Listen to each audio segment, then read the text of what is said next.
함께 볼 말씀 잠언 21장 17절에서 19절까지의 말씀 우리 한 목소리로 같이 읽겠습니다. 연락을 좋아하는 자는 가난하게 되고 술과 기름을 좋아하는 자는 부하게 되지 못하느니라. 악인은 의인의 속전이 되고 사악한 자는 정직한 자의 대신이 되느니라. 다투며 성내는 여인과 함께 사는 것보다 광야에서 사는 것이 나으니라. 아멘. 할렐루야. 오늘 새벽에 주의 전에 나온 여러분들에게 하나님의 사랑과 은혜가 가득하길 소망합니다. 오늘은 제헌절이죠.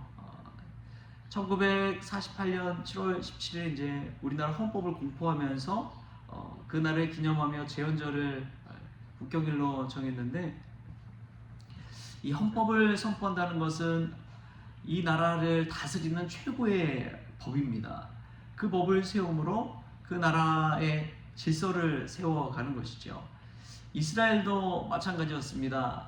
바벨론 포로에서 들어와서 느헤미야서를 보면 학사 에스라가 수문학 광장에 모든 백성들을 다 모아놓고 율법을 읽어요.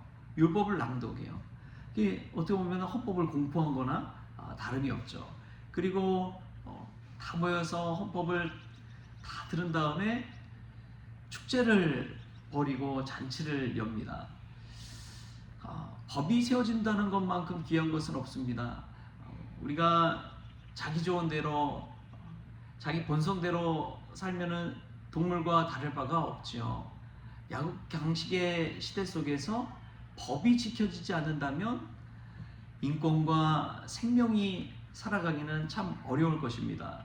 힘 있는 자의 논리대로 될 수밖에 없기 때문에 그런 것이죠. 그래서 국제법이 있는 것이고 또 헌법이 있는 것입니다.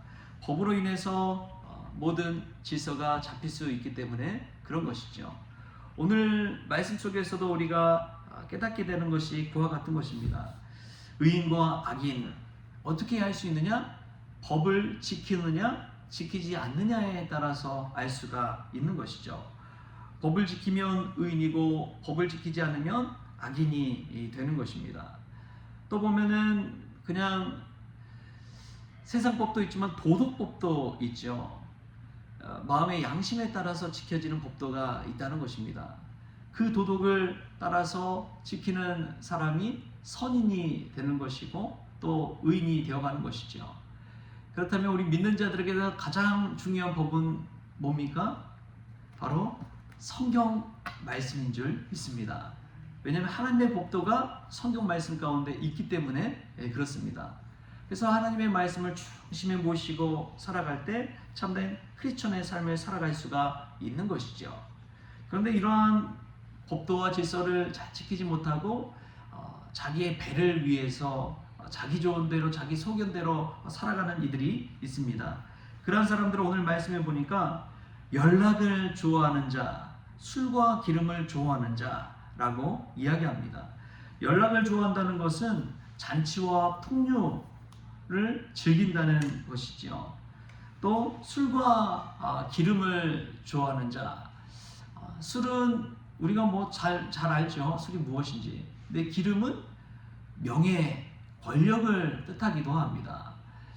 기름은 명예와 권력을 추구하다 보면 사람이 법질서를 어기게 되고 그것을 탐하기 위해서 무리수를 두게 되기 때문에 그렇습니다.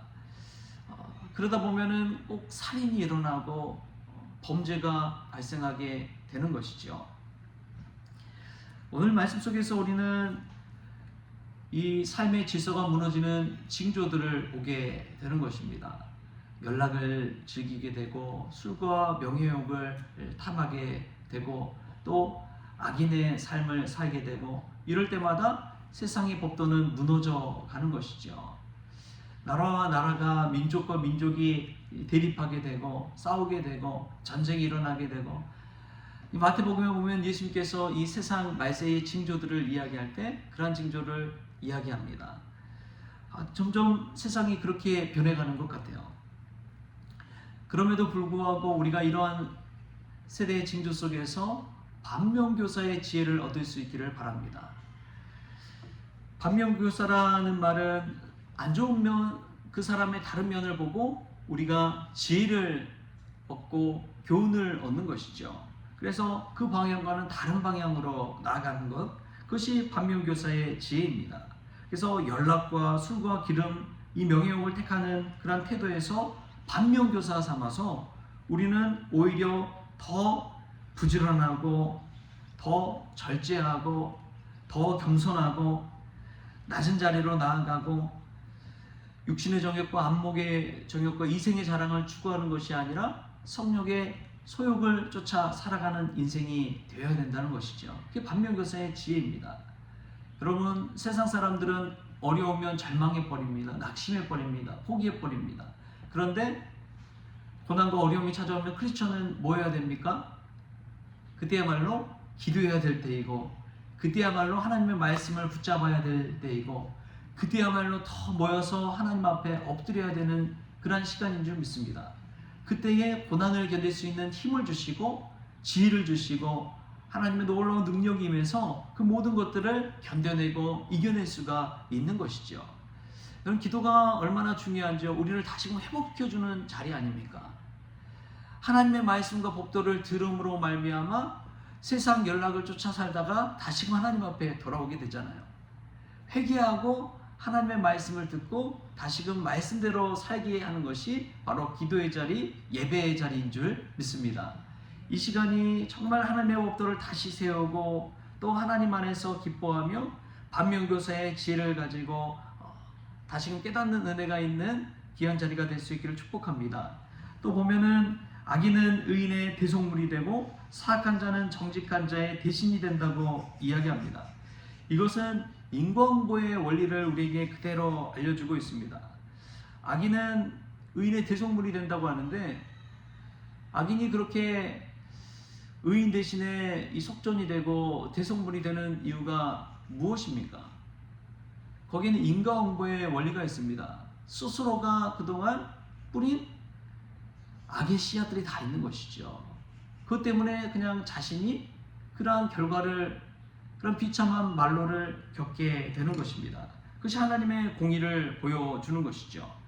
세상의 악인들은 어떻게 해서든 자신의 이익을 위해서 정직한 자를 음해하고 음모하고 또 덫을 놓아서 걸려 넘어지게 만듭니다. 그런데 하나님이 결코 그러한 것을 좌시하지 않으시죠. 하나님의 법도를 세워 가십니다. 가장 우리가 이 반면교사 삼아야 될 악인으로 든다면, 우리가 잘 아는 성경에 나오는 하만이라는 사람 있죠. 하만은 의로운 모르드게를 잡아 죽이려고 높은 장대와 기둥을 세우잖아요. 그런데 결국에는 어떻게 됐습니까? 자신이 세운 그 장대에 자신이 달리게 됩니다.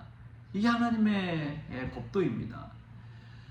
스스로 누군가를 모함하고 해코지하고 해하려고 할 때 그게 결국엔 자신에게 돌아온다는 것이죠. 남을 깎아내리고 남을 비난할 때 그 비난이 자신에게 다시 돌아온다는 것입니다. 예수님께서 산상수훈에 이야기하잖아요. 너가 헤아림을 하려고 하는 그 헤아림으로 너가 헤아림을 받을 것이요, 내가 비판하려고 하면 내가 하는 그 비판으로 너도 비판을 받을 것이다. 그런 말씀을 우리 주님께서 하고 있습니다. 그래서 이러한 하만의 삶을 우리가 반면교사 삼아서 어떠한 일을 할 때 나 자신의 기름을 위해서, 명예를 위해서 악인의 삶을 살 때 우리는 그런 하만과 같은 결말을 맞이하게 된다는 것, 그것을 우리가 기억하면 좋겠습니다. 그래서 늘 기억하는 것은 이 말씀의 법도를 들으면서 나를 위한 삶이 아니라 하나님의 영광을 위한 삶을 살아야겠구나. 여러분, 그것을 꼭 기억하십시오. 하나님의 법도는 하나님의 영광을 위해서 솔리데오 글로리아를 이야기하고 있습니다. 그래서 내가 하나님의 영광을 위해서 무엇을 할지를 생각하면 헌신하고 낮아지고 섬기고 나의 부족함과 겸손함을 가지고 하나님 앞에 엎드릴 수밖에 없는 것이죠. 하나님의 영광 앞에서 바로 설 수 있는 사람은 아무도 없습니다. 아무리 세상에서 사람들에게 칭송받고 의인이라고 하지만 하나님 앞에 서면 다 죄인이에요.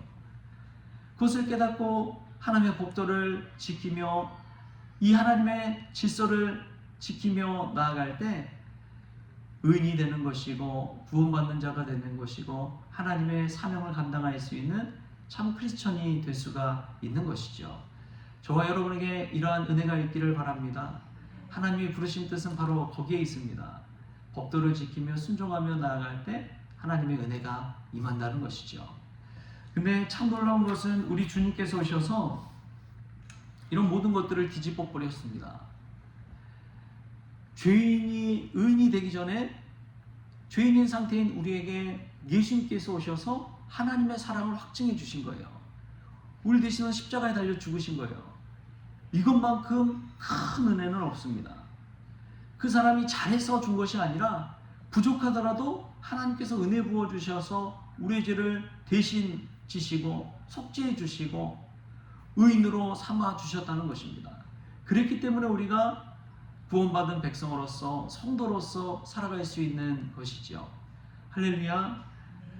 우리 주님의 사랑이 얼마나 큰지를 다시금 깨달을 수 있길 바랍니다.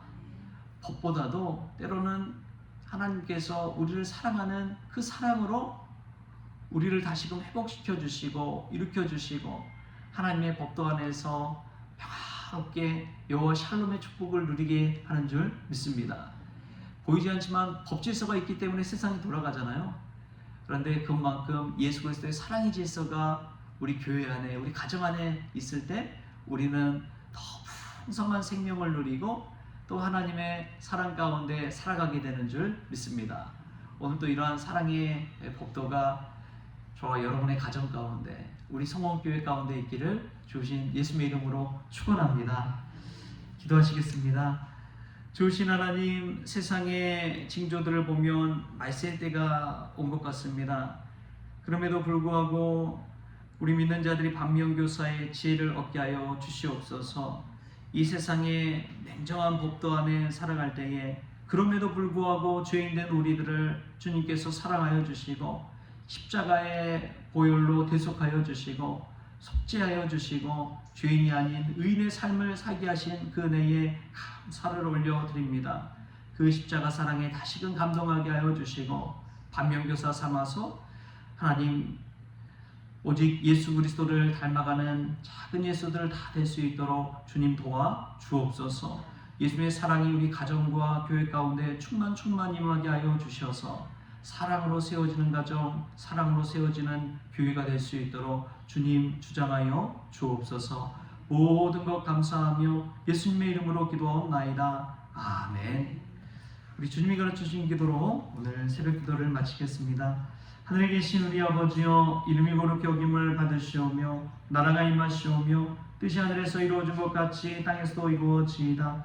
오늘 우리에게 일용할 양식을 주시옵고 우리가 우리에게 죄진 자를 사하여 준 것 같이 우리 죄를 사하여 주시옵고 우리를 시험에 들게 하지 마시옵고 다만 악에서 구하시옵소서. 나라와 권세와 영광이 아버지께 영원히 있사옵나이다. 아멘.